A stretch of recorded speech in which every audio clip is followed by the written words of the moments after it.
Donc ici, Bertrand, tu prépares quoi en fait Alors là, c'est le chai d'unification. D'accord. Donc c'est là que tous les vins sont faits, hein, on est au cœur du domaine. C'est l'endroit où tout le raisin arrive, va être vinifié, et dont vont sortir les vins de chacun des terroirs que l'on exploite. D'accord.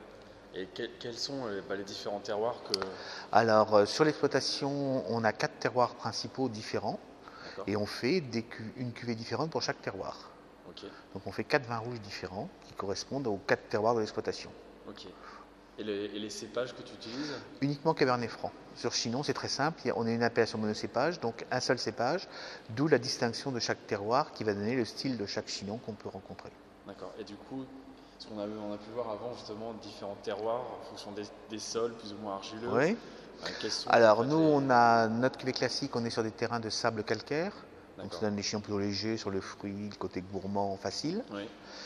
Les parcelles qu'on a sur Saint-Louan, donc Saint-Louan-le-Parc, là on est sur des terrains très drainants, donc des petits grains de raisin, pur serrés, donc des tanins un peu plus affirmés, belle longueur en bouche, en finesse, mais avec des tanins un peu plus marqués en finale. D'accord. Le V, c'est nos coteaux argilo-calcaires, donc des Chinons très structurés, belle matière, mais que nous on conseille toujours de prendre sur des millésimes plus anciens. Il ne faut pas les prendre trop jeunes, autrement c'est un petit peu agressif jeune, donc sur des vins qui ont 4-5 ans, c'est assagi, quoi. Et puis le coteau de la Haute-Olive où on est sur des calcaires purs, tout en finesse et en élégance. Ok. Et vous avez combien d'hectares? Parce que là c'est immense. Il y a 22. La propriété, c'est 21 hectares. Oui. Alors c'est toujours impressionnant un chai de rouge parce qu'on vinifie avec les raisins.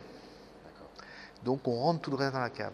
Ça prend beaucoup plus de place en cuverie qu'un chai de blanc où il n'y a que le jus qui rentre dans la cave. Ouais.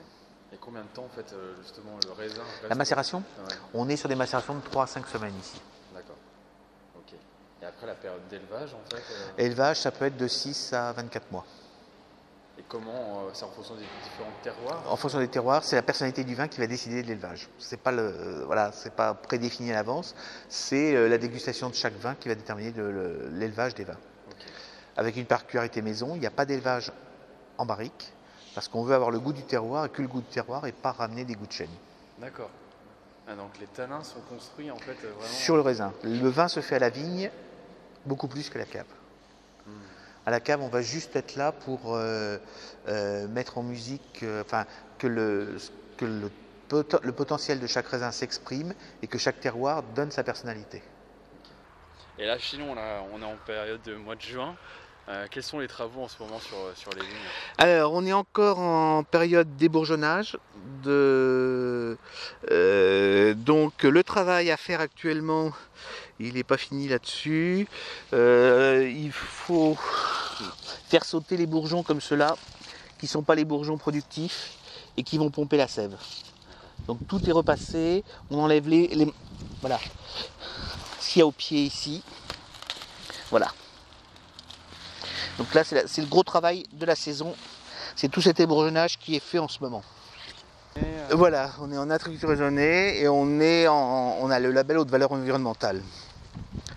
Et quel est ce label en fait? Alors c'est un label qui nous qualifie pour toutes les démarches de biodiversité, d'allègement des traitements phytosanitaires, biodiversité.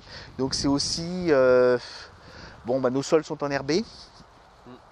Donc protection des sols, éviter l'érosion, c'est une viticulture durable. D'accord. Vigne sur le bâtiment? Oui. Et ça c'est unique je pense. Alors ça c'est le concept de ce chai. Hein. On est parti sur un chai avec une architecture contemporaine. On s'adresse à un architecte pour que le bâtiment serve à communiquer aussi. Donc son idée en mettant de la vigne sur le toit, ça a deux rôles. D'abord, c'est une vitrine pour communiquer, quoi. Oui. Ça intègre le bâtiment au paysage. Et surtout, c'est un rôle thermique, c'est-à-dire que ce sont les vignes qui climatisent le bâtiment. Oui. Le chai dans lequel on était tout à l'heure n'est pas climatisé. Ah oui? C'est la végétation sur le toit qui climatise le bâtiment. Ah super. Sans dépense énergétique. Ah, c'est chouette. Ok, c'est super bien passé. Donc les vignes sur le toit, ça nous sert à faire une cuvée de jus de raisin pour les enfants. C'est pas l'appellation, donc on fait une cuvée de jus de raisin qu'on appelle un raisin sur le toit. Ah ça va. Vas-y. Ok. Et donc du coup justement, j'ai vu que tu aimais beaucoup l'art. Oui. Parce que aussi bien justement ton bâtiment il est très art contemporain. Voilà. Français. Et j'ai cru voir aussi qu'il y a des petites expositions qui se passent chez toi. Alors, quand on a créé le bâtiment, on s'est retrouvé avec des murs vides. Et là, on a eu une rencontre avec une galeriste et on lui a dit pourquoi on ne pourrait pas travailler ensemble. Et depuis donc maintenant 8 ans, tous les trimestres, elle nous propose une exposition d'art contemporain différente. Chouette.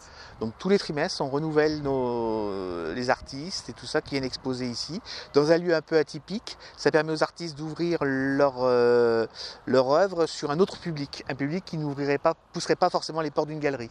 Ouais. Donc ça c'est un rosé que tu fais. Alors c'est un rosé de saignée ça. Donc les rosés de saignée, on remplit nos cuves de raisin. D'accord. Et on prélève le jus après une nuit de macération, simplement. Une nuit? Oui, donc les raisins Cabernet Franc sont des raisins qui sont rouges à jus blanc, donc toute la couleur est dans la peau. D'accord. Et on laisse la peau en contact avec le jus qu'une nuit, on retire le jus, on le vinifie à part et ça nous donne le rosé. Ok. Donc des rosés qui sont vinifiés en sec mais qui sont assez gras, très fruités. Des petits fruits rouges, framboises, groseilles. Ouais, très groseille, ouais. Ils sont tous persuadés qu'ils ont trouvé la sortie quand ils trouvent la porte de Oui, près. ça y est.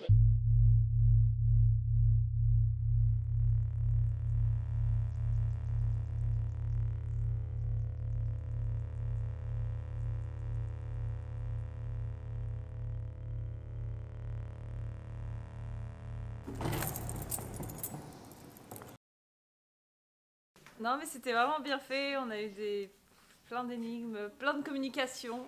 On a parlé, on a goûté du vin, qu'est-ce qu'on a fait d'autre? On a essayé d'ouvrir des cadenas qu'on n'a pas réussi à ouvrir, on a finalement réussi à les ouvrir. On a gagné, ouais, je veux dire, on a gagné. C'est l'important. Non, sinon c'était bien, il y avait des énigmes plutôt sympas, ouais. Et que ce soit animé justement avec le vin. Ouais. La dégustation, c'était une belle touche. À la nôtre. Bravo Agnès.